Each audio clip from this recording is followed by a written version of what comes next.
What is going on, ladies and gentlemen? Welcome back to Beyond the 90.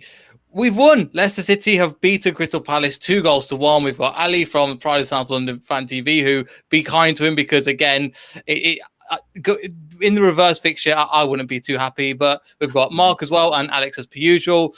Go over to you first, Ali, with your initial thoughts for the game. Do you know what? I didn't have any expectations for the game. I mean, I did a couple of previews before the game and I was very pessimistic. And then it's just typical Palace. You go 1-0 up and they get you believing again. I feel wounded. I feel like Harry Maguire after a night out in Greece. Do you know what? It's really funny that you say that. The guy that's where I'm from in Leicester is actually probably the most famous person from my area because he battered up Harry Maguire, and that's literally the only point. Anyway, we'll get on. We'll get away from that now. Alex, over to you. I mean, what a result for Leicester City. Oh, it's huge. I would say that the performance that we played today wasn't the best, for the full 90 minutes, but the 3 points though is critical and will be massive for the final couple games of the season. Yeah, they really will be. Over to you, Mark. Beginning thoughts of the game before we jump into it, but kind of echoing the same point. But really not a really good performance overall, was it? No, really poor first half, wasn't it? Brendan again earning his crust at half time, I think. Not any change of formation or any change of tactics, but keeping the guys calm, knowing that they get the chances. And luckily the second half performance was quite a bit better. But, we get back to 1-1 and you're thinking they're going to score here. When Riedewald goes through, it looked for all the world that they would surely score from there. But we win the game with an absolute rocket, don't we, from Iheanacho. The only place in the goal that he can bury that is where he put it, and he is just something else, isn't he? He was ridiculous. I think as well, the first goal we'll probably come on to in a bit from Timothy Castagna was again right in that top corner as well, which was sensational to watch. But first over to you, Ali. I just want to bring it on to Crystal Palace. Obviously, should have got something today, to be perfectly honest with you. But first off, you were in control, and it was the Crystal Palace that you were speaking about on other podcasts. I was listening to them going, okay, we could be in a chance here. But physically, you dominated us pretty much all over the park. And when you had the opportunity, you did take it. Yeah, I mean, I've eaten humble pie on social media tonight in terms of Roy because everyone saw the team and thought, oh, he's gone with the same team. He's gone 4-4-2. But he mixed it up and he put Zaha on the left and Eze through the middle, which I've been calling for a number of weeks now. And it worked beautifully, didn't it? Eze played the ball through. I think we exploited your wing-back system there. I think Zaha had a lot of space on the left for that first goal. And you're looking at it thinking, this could be our day, actually. But then we never really kicked on from there.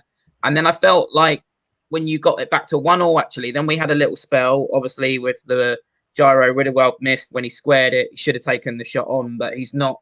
I knew when he was through on goal, I thought, he's not a goal scorer. What's he going to do here? So, it's mixed feelings. I'm very indifferent about the end of the season anyway. I never, as you've alluded to, never went in with any hope, really. But when we went 1-0 up, it's typical Palace. They dangle you the hope and then take it away. So, I think we probably did deserve something, but then special goals win football matches, and that's what Iheanacho's done tonight. Exactly. And then just a comment from Ant as well. The result today was poor, and we definitely agree there, but getting 3 points is what all that matters today, Alex. We come on to the first half. Today, I think, in the first half, you got to be honest, Palace just dominated us all over the pitch, really pushing us around, showing us basically what a technical team versus a physical team, the difference is, and they were just beating us. But you know what? There was just so much bad play to be fired all through the match from Leicester City. Yeah, you know what? Zach did say it perfectly. It was definitely a tale of two halves. That first half was horrendous. My best way that I kind of looked at it was that when Rodgers went to the dressing room, if you've ever played Football Manager, it's throw the water bottle. And I'm just picturing him throwing the water bottle and just that never works it on his players, because that's what I would have done. And that's what I really thought was happening. So, that first half was pretty brutal. And just their all-around play just wasn't there today. And, as I'm reading the comments, as we've been discussing this, everyone is very much in agreement. Was their play spectacular? No, but were the points massive? Absolutely. And at the end of the day, if we can pull those 3 points out, even with a terrible performance, I'll take it.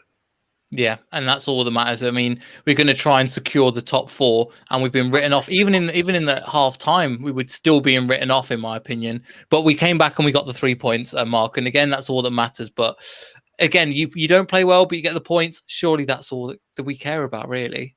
Yeah, you go back to our title winning season. Not every game in that season was glorious, was it? We had to dig in and grind out results. And, you talk about the pretty football that we play at times. There's been a real sort of strength tonight shown mentally to stay in the game and come out on top, because it wasn't our greatest game of the season. And do you know what? Credit to Palace for the way that they played. I don't enjoy playing Crystal Palace. We tend to get smashed by them. Claude Puel will tell you that. Zaha loves scoring against us, so when he scored, that was no surprise. But all that matters tonight is the win. And you're right when you're talking about half time, and the narrative that Sky are playing there is very much, we want the Liverpools and the sides down there to be creeping in, and we've sport the party again for them. So it's great to see, isn't it? The non-Super League teams creating the atmosphere tonight.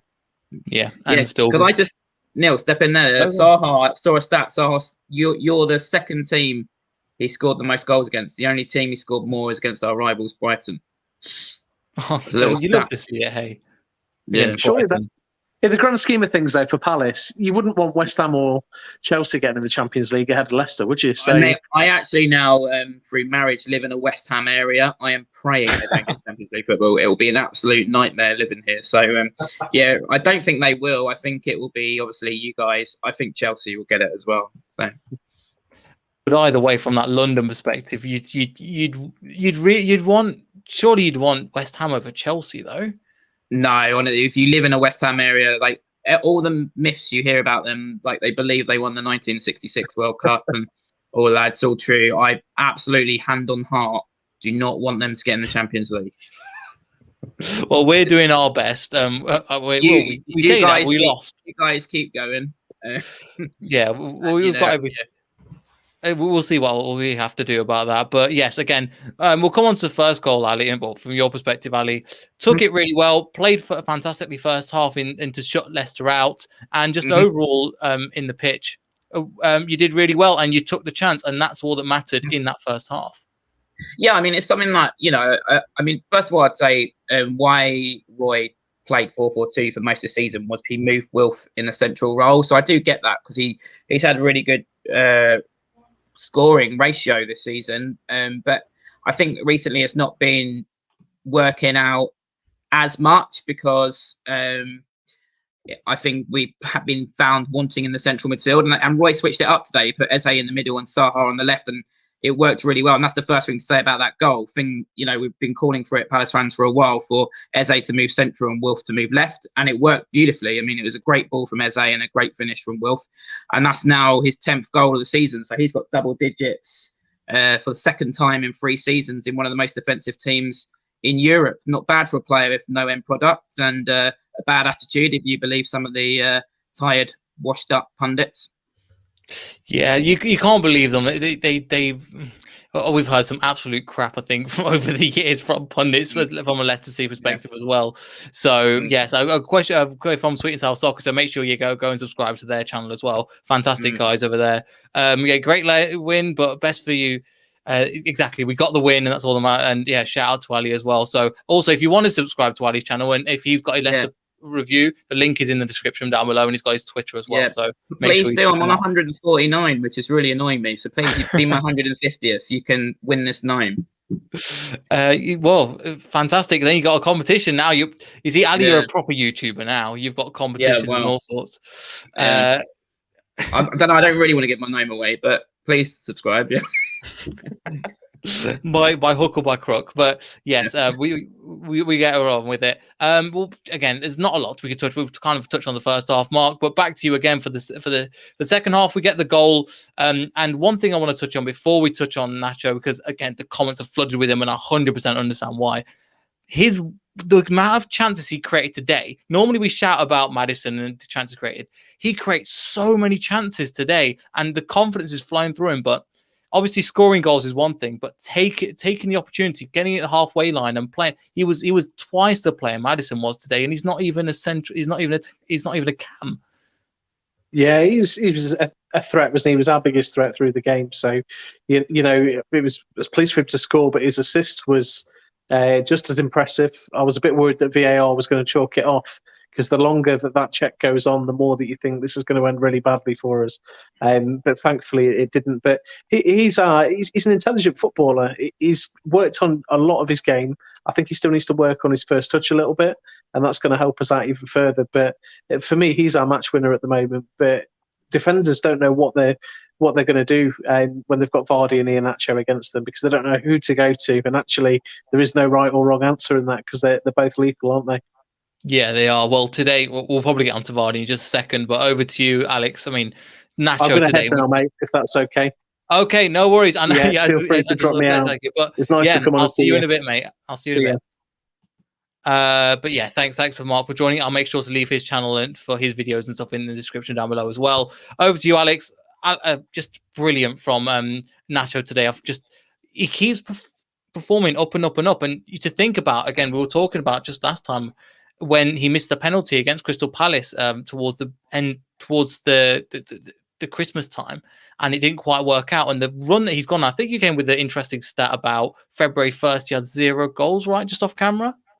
Yeah, so February 1st, Nacho had 0 goals in the Prem. With this one, he's got 10. Just absolutely incredible. The run is just simply, really, it's just, I don't even know how to describe it. His play is just exceptional. He's exceeded all expectations. And I know I'm not the only one because I can fully admit that, by Christmas time last 2020 Christmas, I was like, he's not worth it. We've criticized him before, and I've got my entire foot in my mouth now because I've had to backtrack on those words, because he's been stellar. In my opinion, he's been one of the main reasons as to why we are in a position that we are in. He's the reason why we're in the FA Cup final. He's the reason why we are still in the top 4.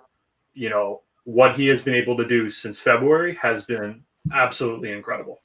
He really has. And just the way he's performed and the way that Brendan Rodgers has managed to find a formation that gets the best out of him is just super, super important. But one player I think somebody mentioned it today, Ali, I'm trying to find the comment now, is Eze. Today, when he doesn't even look like he's trying, and he's getting past some of our players. And I just went, my God, he's such a special talent for you guys. And listen. I mean, he is such a natural player. I mean, we've had a few players through the years. I mean, it doesn't actually, not a lot of people remember this, but we had Ashley Cole many years ago on loan, and Eze has the same sort of vibe that I felt when I saw Ashley Cole play when he was very, very young, and when I saw Wilfred Zaha play when he was very young. This is a special talent, as he said, but he's been misused, in my opinion, this season by Roy. And as I said, I could see Roy's reasons at the beginning of the season for moving Wilf in a central role, but he shunned, even when Wilf was out with COVID and then was injured, he kept shunting Eze out left. And for me, it was the biggest misuse of a player since Sven shunted Scholes to the left. You saw tonight what he can do through the middle of the pitch. He was really at the centre of everything. He has come in and played in the middle a couple of times and not played well, but I don't feel we've done his development a lot good this season by playing him on the left. He needed time to embed in the league in that role. But I did see something picked up on social media, which I think is a very good point. He's played in the attacking midfielder role against that pivot of Ndidi and Tillemans today and done really well. And I think you've got one of the best central midfielders in the league. So really, really impressed with him today. And long may that continue. Now, I'd like to see him stay in that role and Wilf to the left. But yeah, really good talent. And, he did well. Got a goal for the under-21s the other week as well. Yeah, it's good to hear. Good to hear, because that 121 squad itself is a fantastic squad. I mean, some players aren't even getting to that.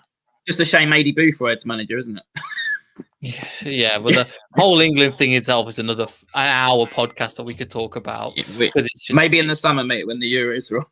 Yeah, when there's nothing else to talk about. But we'll have to see about that. You could get James Maddison on, because he won't be in the squad, will he? Because he doesn't play for the he's going to be dropped. He's going to be dropped. He might be in the under 20. I don't think he's capable, but anyway, anyway, we'll stay in that. We'll stay in that for now. We've got some interesting comments at the moment. Alex, over to you. In terms of Castagna and taking that first goal. First of all, halftime. I think Mark was saying this is where Brendan Rodgers earns his money. Where he comes in, he goes, right now he needs to improve. This. keeps the team the same, because a lot of us were saying get Luke Thomas off, get a couple of people off as well. He rallies the troops and we get the goal and we're back in the game within 5 minutes, because that's pretty much perfect what we need to do. Yeah, Brendan Rodgers is a motivator, and I think today was just another example as to why he is. Castagna, great goal, great pass by Nacho to make it, tie up the game. Well. So, from the angle that I was watching it at, I don't know what was going on. I thought Maddison scored, and then I saw the replay, and I was like, never mind, totally missed it. But no, Castagna, he has been one of those players for me this season that I just absolutely love to watch. And, see him battle back from injury and just be able to get back into the squad and really, take hold of that position, especially with Justin being out and, with Ricardo not being fully fit. He's really taken it upon himself to really be the best that he can be. And I think today was just another clear example as to why he is. Yeah, I think he's a incredible player, and what he was doing off the ball and fantastic as well. I think one thing I want to kind of flipping between the 2 points, the two squads. I think the amount of time that and opportunities that you had in the air, Ali, you kind of should have made something more happen, because Leicester, as you found out today, are not a physical squad. They're very much like Brendan Rodgers, quite small, quite technical. But you could definitely, from set pieces, we are very, very weak. And as you found today, but you just couldn't find the back of the net from set piece, which I was kind of surprised at, because a few times I was looking at the likes of Castagna on I've got his name now, Benteke, and you're thinking he should have had a few more opportunities and a few more shots either side. It's a goal.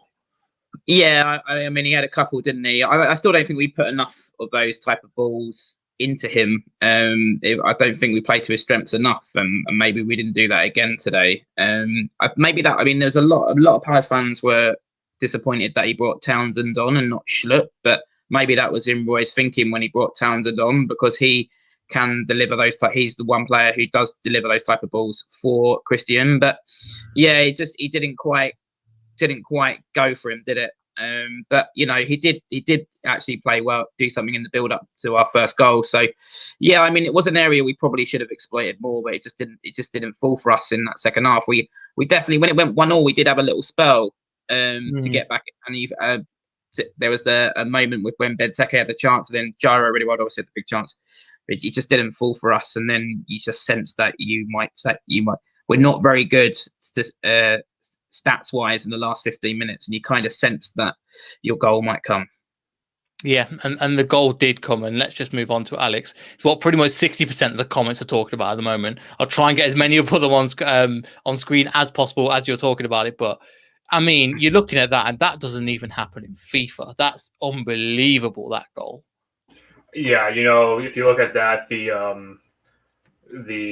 rating or the difficulty of FIFA at that rank is lower than rookie or beginner at that rate. That was I screamed actually at the top of my lungs when it happened, and my wife thought I had a heart attack or a stroke or some sort. So yeah, it was pretty intense. But wow, that's really all I can say. Nacho, just when he is on top of his game, and he's oozing with confidence, and I think something like this, most of the time, no one would even consider. And the fact that he did this, he's on a whole new level. We're talking about a player that, like I've said before, was he even good enough to get in the squad in December? It wasn't. In February, he's undroppable, and from February onwards, you're looking at him going, undroppable. How could you even, consider that? And I think I said it to you before we started recording, but this is a goal of the season for me. Just the way that he handled it with poise and whatnot, and just incredible.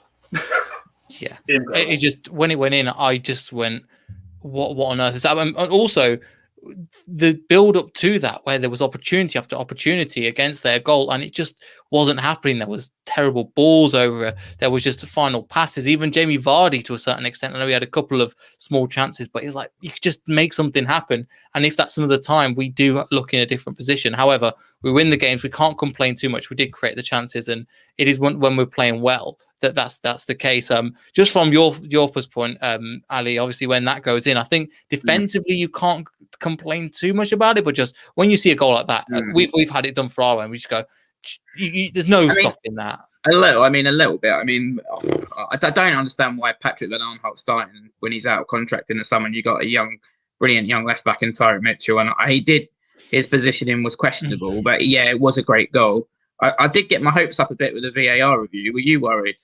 I'm not saying it should have been disallowed, but you just never know with VAR, do you? So I was kind of like, oh, it could be, and then I was similar. I was similar. I mean, that's the thing tonight. I mean, there are a few fans on social media questioning Roy on the subs. They didn't act quickly enough. That should have come on sooner. But I just think you hold your hands up. I think he picked the right team. I just think the moments didn't go for us in that second half when Gyro should have shot himself. And then you just hold your hands up when a form player like that does that. So, yeah, I mean, fair play to him. It was a great goal, though. I'd argue it wasn't goal of the season because Eze ran 60 yards against Sheffield United.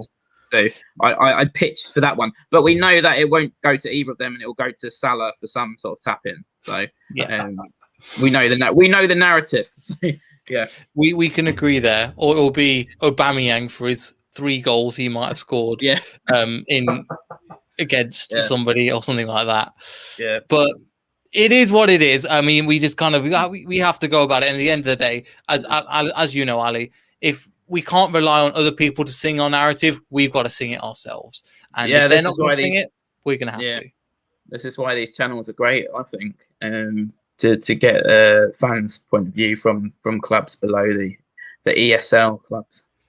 Yeah, and one thing I was going the non-ESL clubs, I would say, but I was going to say one thing. Obviously, you saw today we had Luke Thomas play, and he's a player that's kind of been in and out of the squad. He's been played more than Mitchell, but we've given the opportunity. And today, it just sometimes it didn't work. Sometimes you saw brilliance of him, but with Brendan Rodgers, we trust in the manager to go right. If you give this guy an opportunity, he can come good. Sometimes that backfires at us completely. But I think that's one problem with Mitchell, that you don't have the manager doesn't even give him a chance. And in this case, I mean, he came off at 60 minutes, Thomas, and you're going, fair play. He had a great game against West Brom. And today he didn't quite hit that same level. And that's all Mitchell needs, in my opinion. Just somebody to go, look, you can do this. Here's the opportunity. If it doesn't work out, don't worry about it. I've still got your back, and we'll have a go again soon. I wouldn't mind if PVA was playing well. PVA has been a good player for us in the past, but he's probably having his worst season for us. I mean, his positioning is shocking on almost a game by game basis. It's baffling. I mean, Mitchell's had a few injuries, but when he gets injured, he just doesn't bring him back in. And the biggest puzzling thing about it is Patrick Van Aanholt's out of contract in the summer, and he's linked very heavily with Galatasaray. So I just don't think Roy cares. So don't think he's staying beyond the summer. So if you had a manager who's staying beyond the summer and looking to the future, you play Tyrone Mitchell, but he's playing PVA. So yeah, he just needs to be given a chance again. Hopefully he will, but I'm not holding my breath. Yeah, I think he's the kind of player that that will do very well under the right academy. I remember you were saying that you got a grade 1 academy as well, a grade A academy, which I don't think we have, because otherwise we'd be talking about it as well. But sensational work, I think, coming out of the under 18s and under 23s for you. So it's just going to take time. The under 18s are looking really good. All the games are free on YouTube. So I checked one out the other week, and some of them are looking hot prospects. So a couple of new Wilfs coming through. So that's kind of been the shining light of our season, to be honest, the under 18s. But it'll take them a year or two to come through. And yeah, I think that's going to be key to the new manager. Hopefully we appoint a new manager that there's someone who brings through academy players. Yeah, we'll have to see about that. But anyway, moving back to Leicester City, Alex. I mean, today there wasn't a lot to shout about. Jamie Vardy tried. You can see he huffed and he puffed, but he can't blow anybody's house down. He just can't get it in the back of the net at the moment, can he? He's trying, and you thought, okay, he could kick on from that game against West Brom, and it didn't quite happen for him today. But he's trying. He's linking up plays, bringing others into the game, but he just can't find the back of the net. No, unfortunately he can't. But at the end of the day, he's still contributing to the game and to the team and to the way that we are playing each and every game. And he's one of the reasons why we're getting points every game, or whenever we do get points. So, if he's not scoring at the rate that we're so used to him scoring at, and he's contributing in other factors, I'm not concerned. The one thing I always know about Vardy is that eventually he'll figure it out, and all of a sudden this scoring run will erupt. that everyone will be like, oh, where was this player for the last 10, 15 games? Even if that's, next season or, the last 3 games of the season, I'm not concerned. Because at the end of the day, he still contributes to the entire time that he's playing. And if you're wondering what that is, make sure you go and subscribe to Ali's channel. He'll really appreciate that, and watch and leave some nice comments for him when his video comes out as well. And if you could hit that like and subscribe button for us, why would you not? I'm trying to get better at the whole YouTube plug thing. Follow Leicester City. We're doing that well, but make sure you leave a big thumbs up for us. Thank you very much. Anyway, coming back to the game, obviously we've got a lot of points at the moment in terms of what happened, but one thing I wanted to touch on, one man, obviously Ali's mentioned his side with the Riedewald thing and he didn't look confident, but Johnny Evans getting across that ball and just putting his body on the line, Alex, phenomenal.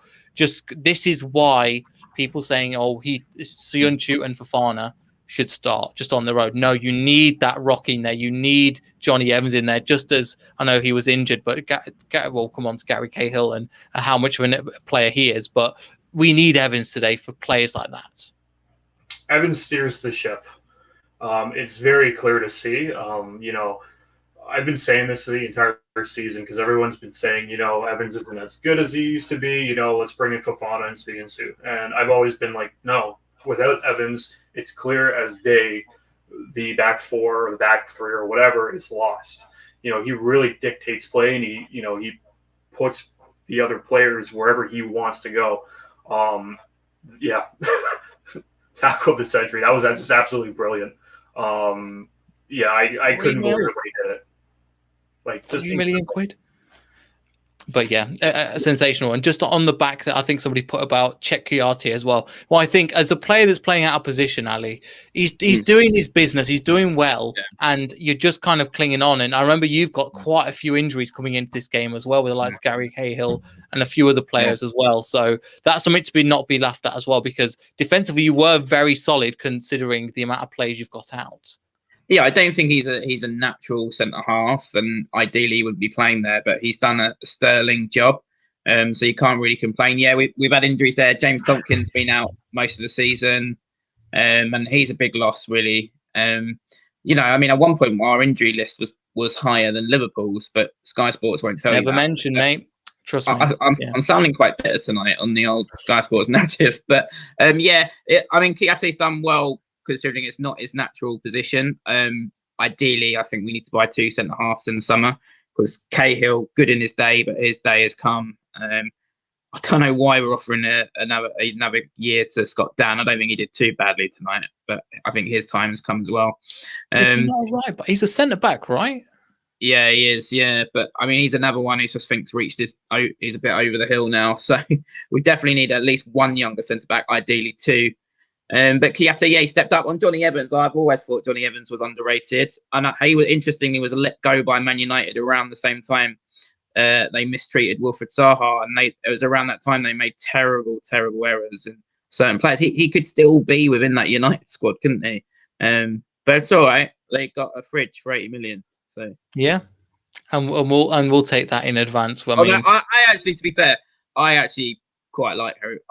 This might not go down my Leicester fans. I think Harry Maguire is a much better player than some people give him credit for. But I do think Johnny Evans has been underrated throughout his career. Yeah, I definitely do. And even now, people are writing Johnny Evans off, and the player that he is, he's sensational. And just people play a one-man bus because he was just insane today. And if you go down, he's one of the players as well. I don't know if you experience this with like Gary Cahill, but when you go down and see a match, you realize how important he is with his direction. He's pointing. He's like, right, okay, get him. Don't worry, I've got him. And I think you have the same thing with Gary Cahill. Yeah, Gary Cahill first season did really well. His legs are gone now, but you can just see. I always sort of never really, even when he was at his peak, never really rated Gary Cahill. I always saw the England days when him and Jagielka at centre back as dark days for England. But you can just tell his class. He just oozes it. And yeah, I'd love to have seen him play actually right at his peak for us, but obviously that's a bit unrealistic. But yeah, you can tell that. Obviously he wasn't playing today, and possibly a loss. I don't know. I don't think you could have done anything about that Iheanacho goal, could you? So, but yeah, another player like Johnny Evans who's very good. But I'm not Gary Cahill's contract's up. I don't know whether he'll be here next season or what his plans are. Yeah, well, we'll have to see about that because I think you've got 10 players out of contract at the end of the season. So a big rebuild is needed for Crystal Palace, especially with a lot of things have gone on. But just again, a bit of highlight about that goal as well. A bit behind the scenes, me and Alex just we logged on and we just looked at each other like, I don't know what to say. Like that was just sensational. When you're if I was being the ground at that one, you go, what happened? And even that's a goal you appreciate when you're at home rather than when you appreciate your regular. Okay, that was they scored, fantastic. You go home, you go, oh my God, like that kind of goal. But I just want to get up another big fans of ours. Oh my God, the comment's so big, it's cutting everybody's face off. But yes, shout out to again the Helnick Foxes. We've got Ali, we've got a big group of Greek Foxes over there. They're fantastic, bigger community than ours, but they're just sensational. But fantastic, yeah. Castagna 2 scores. Ricardo's finding it difficult to back in. We didn't even really miss him, to be honest, too much today. With Albrighton coming in, we'll come on to him in a second. But yeah, shout out to the Helnick Foxes. Make sure you go to follow them as well. But I want to bring it on to you, Alex. Today, Albrighton, a man that will go completely underrated, but when he came on today, providing the width, a player that gives you that 7 out of 10, pulling players out of position, I think he definitely deserves a shout today because he came on and it did help change the game and help Kelechi get his goal. Yeah, he doesn't get enough credit that he's deserved. He really does change the way that the game is played, even if it's in the smallest way. So yeah, you got to give a little bit of a, yeah, you got to give it to Albrighton for that because that was just incredible. It's like I said, I feel like every single player, and of all players, I feel like he's one of the players that really contributes, in the smallest of ways, and that's huge because you always expect big plays from some of the bigger players, but when you have a player coming off the bench who only needs to do what he's used to doing, doesn't need to do anything fancy, doesn't need to do anything, a huge wow factor, but that's what you have him here for, and every single time he does it, it's the same thing, and it's exactly what you need. Exactly. Again, Diego makes a good point. Same thing as Alex talked about. A sub, he's fantastic. Even when he starts, he gives you that. I've always compared him to James Milner, and people have laughed me off the park for people that don't watch Leicester City. And he is our James Milner because he's fantastic in playing multiple positions, and he gives you that effort every single time. And today, in terms of the performance we needed, he was that difference. But back to you, Ali, in terms of Wilfried Zaha. I mean, today. He didn't have too many opportunities, but at the same time, he's trying to make things happen. He is working from the front, and he's kind of bringing his team forward. And to be fair, as a Crystal Palace fan, you're probably just brilliant to see that. Yeah, I thought he took the goal really well. I'm interested to see. I'm pretty sure it was him who threaded the ball through for Gyro, but I've got the telly on in the background. I'm just trying to ascertain that, but it hasn't been shown yet. Yeah, some Palace fans said he went missing in the second half, but like I said, I thought he came out really, really well. And exploited your wing back system in the first 20 minutes. And yeah, that's his 10th goal. He's in double figures, and we are a team who have less than 40% possession in every single game. So that's his second time he's got to double digits in 3 seasons. And there's pundits out there who say he's got no end product. I've always said that there'll always be a narrative around him, and he just keeps proving people wrong. But I thought he did well, but ultimately he couldn't quite get a hold of the game in those last 20 and get in the game enough. And that's kind of the problem, really. That's the double-edged sword of the Palace fan. You kind of feel, does he need to go somewhere where he'll be in the game more? And you feel he's 28 and he gets all these people writing him off, and it's such a double-edged thing. Like, I'd love him to stay, and I'd love us to get a more positive manager and him to do it with us. But at the same time, I'd love him to go, if he did go, and just shove it down some of these pundits' throats big time.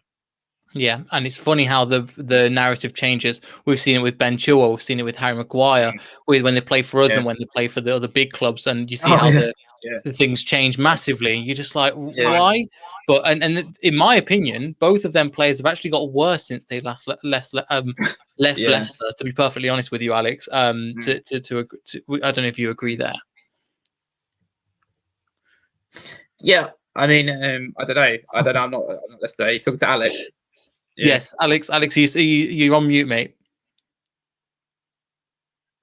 It's stuck. I don't. Are you there? The other thing I'd say, Neil, an interesting stat on Wilf is because the problem is sometimes you can't directly compare to the top players. When you look when Mane was at Southampton, he got 11 goals in a team that came 6th and had Virgil van Dijk in. Now, obviously, Mane is a player who's then gone on in his career and done great things. So I'm not doing a direct comparison, but that's the most comparison I can give to a player of a quality level playing in a similar type team to Palace. So when you look at what Wilf does, he's on 10 goals already and the season's not over. And Manny got 11 in the Southampton team. He finished 6th. It stands up pretty well, actually, his stats. Just a plug to my 150 subscribers now. There's a video I've got. It's the title video on my thing, Zaha, the truth behind the stats. And it just gives some context to that, because there's still people out there who say he's got no end product. Yeah, I was going to say that's a video that initially drew me to your channel in the first place as well. And you find the Beyond the 90 comment there as well. So minimum, you can go check out the video, check out our comment on Ali's channel. That'll be more than happy for us as well. Let me just get the table up just for a second, because I think this thing that we do every single game, Alex, but especially now, is your audio okay? We're good. Okay, we're good. But yes, just to get your thoughts again. 33 games, 62 points. We're 5 ahead of Chelsea now, pulling away from this gap, which is now the same. That's 33, 55. 7-point gap to 5th place. However, people will still be writing us off the top 4. As they always do. This will be a battle to the end. Even if we have the points to clinch the Champions League, I feel like you'll have reporters and all the stereotypical fans that will be saying of all the top 6 clubs being like, well, you're still going to bottle it. So I feel like these next 2 games are going to be absolutely crucial heading into those final 3 matches. But I feel like we are in the driver's seat. We are dictating what will happen. I've said this before. Don't look back at the teams that are trying to catch you. You are in control. So these next 2 games against Southampton and Newcastle are going to be huge. And then those final 3 games against Man United, Chelsea, and Spurs, I think it is going to even be more intense. So we're in for a wild final 5 games.